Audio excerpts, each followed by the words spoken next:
Okay, good morning. Hi there, Bowls buddies. Hope you're staying safe. This is something I was going to do during my Monday videos for you. People have been writing in to me via email, what have you, asking me questions about things. If you remember in the vlog last week, I answered a question about measuring and my views on it, etc. But I've had a few more, so I just thought I'd add an extra program to the channel schedule. So every Friday now, we've got Ask Andy. So, if you want anything asking, just get in touch. Email coming up there. Get in touch through YouTube, Facebook. I do have a Twitter as well, Twitter account, which I'll put up. So any questions you've got, if you think I can answer them or give you some extra information that you don't know or whatever, I'll have a stab at answering them. The first question I had was about a bowler called Paul Strutt that a lot of you will obviously be aware of, but some of the newer bowlers may not have even seen play. Paul Strutt, a few years older than me, maybe 4 or 5 years older than me, so he'd be just in his 50s now. He's a tremendous player, son of Ken Strutt, the legendary Ken Strutt from Diggle. Has a sister called Debbie as well, another awesome bowler. So the Strutts were a right bowling family. You had Ken at the top, Paul and Debbie, son and daughter, and between them they won an awful lot of stuff. But I was aware of him as a junior. He was already winning things when I was coming through, when I was 16, 17. He always struck me when he was a lot younger as being a bit like myself, a bit hot-headed and easy to anger. And maybe that's why he struck as much as he did. But a tremendous bowler, had amazing technique, beautiful delivery, and was probably one of the best strikers I have ever seen, and certainly one of the hardest. We're going to see the first strike. Here he goes. Oh. Dead-eyed Dick, I tell you, he almost took Cookie's foot off. I had the misfortune of playing him on the rakes once when it was extremely bouncy. They'd had a bad summer, watered it wrong, and the green had gone bumpy. And he struck at one end, and I thought he was going to break my leg. It was coming at me at shin height, and being the amazing footballer I am, I just managed to trap it and bring it under control. But could have been very, very dangerous. He won the biggest prize in the game in 1996 in the Bass Masters. Beat Brian Duncan in the final from memory, and it's actually on my YouTube channel. Would you welcome our new champion, who'll get the trophy and a cheque for £7,500, Paul Strutt.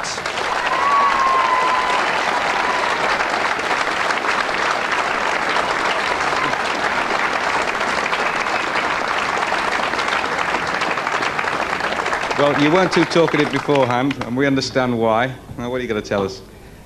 I don't know if I've got any words left, to be honest. Obviously, very pleased with the way I've played. I've struck well. I think you've emphasised that point enough this week. And Brian's just been a little bit unlucky at some ends, so I'm just pleased, yeah. For those who might have missed it in previous days, we did talk about your firing power, and I think you were very, very modestly said that it is sort of your ultimate weapon, because technically you might not be as good as some of the guys, but when it comes to firing, you are the best. I don't know about that, but... well, everyone here believes it. I've got a pretty high success rate, yes, but I mean, what can you do when Brian's putting them in here? You don't play to beat them, so I have a go at knocking them off. Tell you what, you played some precision bowls yourself as well. I played some good length bowls, yes. You're delighted? Absolutely. Well, you won't have got through to Dad yet because he's playing elsewhere today. Yeah, with a bit of luck, he'll have won the Dulux Classic at Walsden as well, so that'd be nice. A family double. Hopefully, yes. Absolutely fantastic. A new champion, Paul Strutt. Laurie's over there with the trophy and you cheque for £7,500. You know the routine. You pocket the cheque, you pick up the cup, and you show it to the crowd. I think a very popular winner too. Paul Strutt.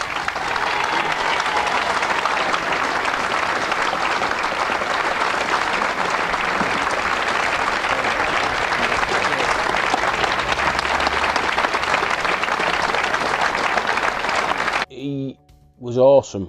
For the 3 days he played, he was absolutely fantastic. Never looked in a lot of danger, really. Loved playing in front of the cameras, but yet was such a quiet lad off the green, you know. A bit like his dad Ken.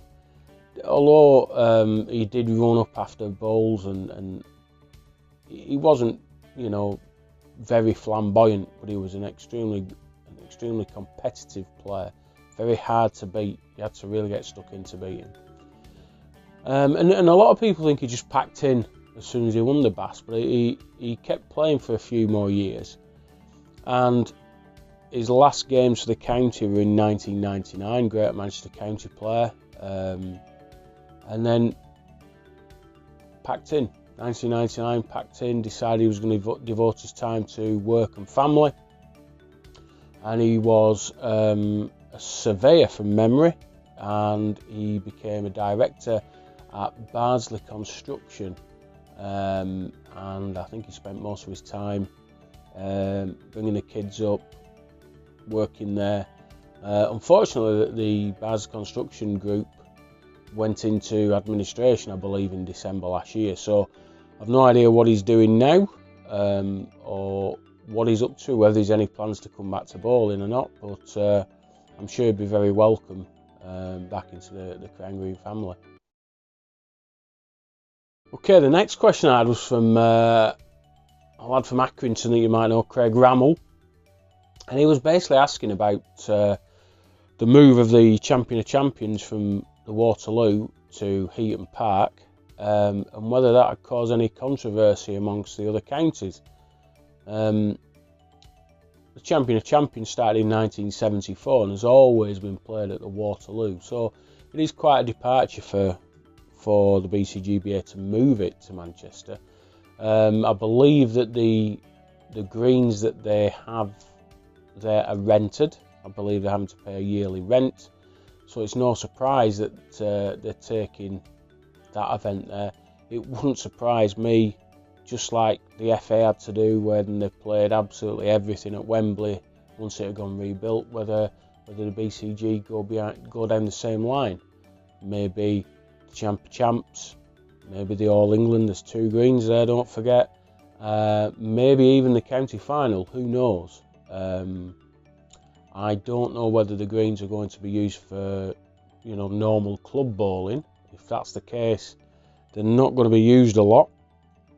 I don't even know if you'll be able to go on as a public green. I really don't know any of the ins and outs about Heaton Park at all, even though it's only a 20-minute drive from me. Will it cause controversy amongst the other counties? Well, maybe not for the Champion of Champions. As I say, it's always been at the Waterloo since 1974, so there's no reason why anyone should be upset about that moving. I think what would cause real ructions is if the All England was played there as well. I could see there being a few people very upset with that. A lot of people upset with that. If there were greens only played on at those times, maybe they are fair, maybe they're neutral, maybe nobody should complain.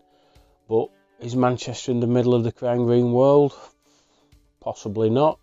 I know that the public transport links to Heaton Park are pretty good. It's just off the metro system in Manchester. It's just off the motorway. It's fairly easy access, lots of parking, things like that.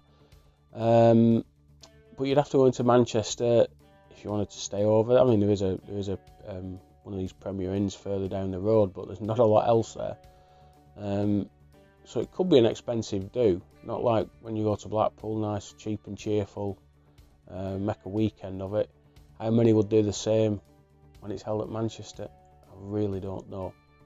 But no, I can't see any controversy about the Champion of Champions moving, apart from taking the revenue from the Waterloo, which it would badly need if and when it reopens. But I can also understand the reasoning why they'd move it there.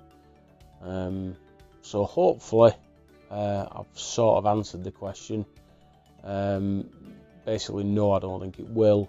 But I think it's a real shame that it won't be played at the Waterloo. So those were the 2 questions for today. Just a bit of a teaser, really. See if it works. If anyone's interested, I'll do it again every Friday. That would mean that on the channel you've got unique original content Monday, Wednesday, Friday, and you would also have videos uploaded every day of the classic Crown Green bowls that we all miss at the minute. Please subscribe if you've enjoyed this. Hit the like button. It's all good for me and the channel. It all means that it grows. Have a great weekend. Stay in, stay off the greens. Most importantly, stay safe, and I'll see you on the other side. Thanks for watching.